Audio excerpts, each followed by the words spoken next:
natalo.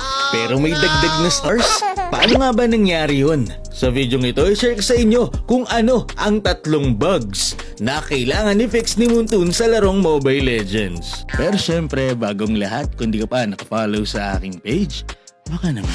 Number 1, parallel bug. Sa game na ito, magkasama si Kerax, Shaira at Raichu.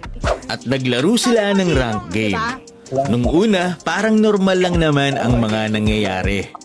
Makikita sa record ni Kerax na siya ay laging nakaka-takedown ng kalaban. Pero napansin niya dito na hindi lumalaban ang kanyang mga kalaban. Parang paikot-ikot lang.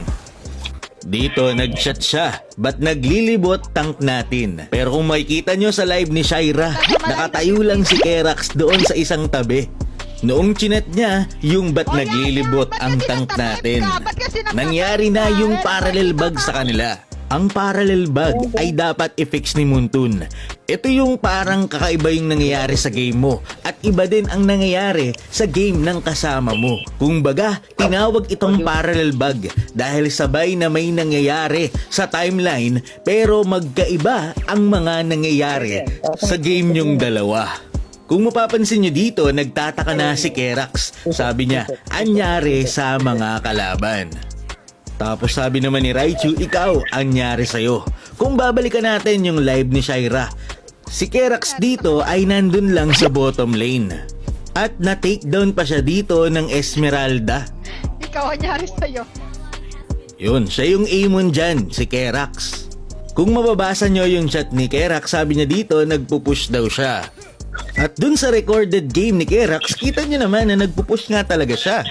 At doon sa na-record niyang game, natapos niya yung laro nang siya lang mag-isa.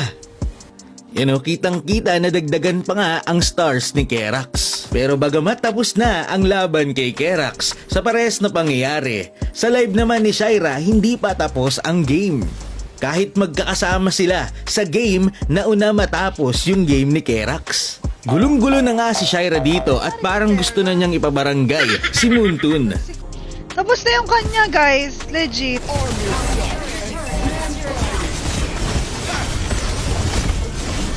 At gano'n. Tapos tignan nyo, guys, ha. Kay Kerax, guys, tignan nyo. Oh. Tapos na. Kita nyo. Samantalang patapos pa lang yung amin. At ayun na nga, natalo si na Shaira sa game, pero si Kerax panalo. Kawawa naman si Shaira, 5 na nga lang yung points, binawasan pa. So yan, para maniwala kayo, pinakita ni Kerax dito ang kanyang history. At makikita nyo naman, nakalagay rank, tapos 40, naging 41 ang stars, kahit talo naman sa rank game. So bakit nga ba nangyayari ang mga ganitong uri ng bug? Sinubukan kong alamin at chinat ko ang lahat ng nagpo-post. Kung baga tinanong ko kung anong wifi ng mga nakaranas ng bug na ito. Pero nagulat ako dahil iba-iba naman ang kanilang sagot. Yung iba PLDT, yung iba Converge, yung iba naka-Pisonet. Kung baga hindi yung wifi ang dahilan kung bakit nangyari ang bug na ito.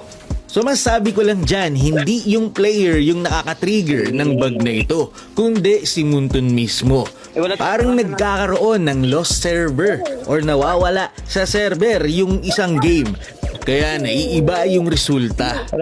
So hindi man natin alam kung paano nga ba ito natitrigger, isa lang ang masabi natin dyan. Dapat i-fix na ito ni Moontoon. Number 2, Natalia bug. Eto, nakakainis to. Alam mo ba na kapag Natalia ang gamit mo, kapag meron kang na-hit ng passive mo, kahit jungle pa yan, turtle, ay marireveal ito sa mapa ng kalaban mo? Tignan nyo dito, nagto-turtle yung kalaban ko na Natalia. At biglang lumalabas-labas yung turtle sa aking vision, kahit hindi ko naman kita yung Natalia mismo. Ito ay dahil sa bug nga sa passive ni Natalia, kung saan kapag na-atake niya ng passive, yung jungle ay nare-reveal sa'yo. Kumbaga makikita mo siya kapag siya ay nag-i-invade. Tignan nyo naman, biglang lumalabas-labas yung red buff, tapos kitang-kita pa yung HP bar. Kung baga kung Natalia user ka, maiinis ka dahil kitang-kita ka ng kalaban kapag nagja-jungle ka. So ayan, tignan nyo dito, kahit saan pa pumwesto yung Natalia. Kapag tinutok mo yung mapa mo doon ay makikita mo kung ano yung inaatake niya. So ito ay isang uri ng bug kay Natalia na dapat i-fix ni Moontoon. Dahil mahihirapan yung mga Natalia user kapag sila ay kitang-kita ng kalaban. Pangatlong bug na kailangan i-fix ni Moontoon ay yung bug sa life drain. Alam mo ba na kapag parehas kayong naka-life drain ng kalaban, kapag na-takedown ng kalaban mo yung minions mo mismo, magkakaroon ka din ng HP recovery. Diba dapat kapag meron lang na-takedown na minions ng kalaban, saka ka magkakaroon ng HP recovery, parang ganito. So ayan, nakikita niyan, yung plus 81, plus 87, yan yun. Pero pansinin nyo dito, yung kalaban ko ay naka-life drain din. At nung kinlear niya yung minion waves namin, nagkaroon ako ng heal mula dito. Basically dapat sa minions niya lang ako mag-heal, diba?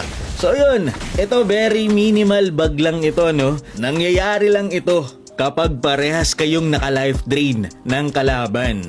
So yun lang ang tatlong bagay or tatlong bug na kailangan i-fix ni Moontoon dahil nakaka-epekto ito sa mga players. Maraming salamat sa panonood and to God be the glory.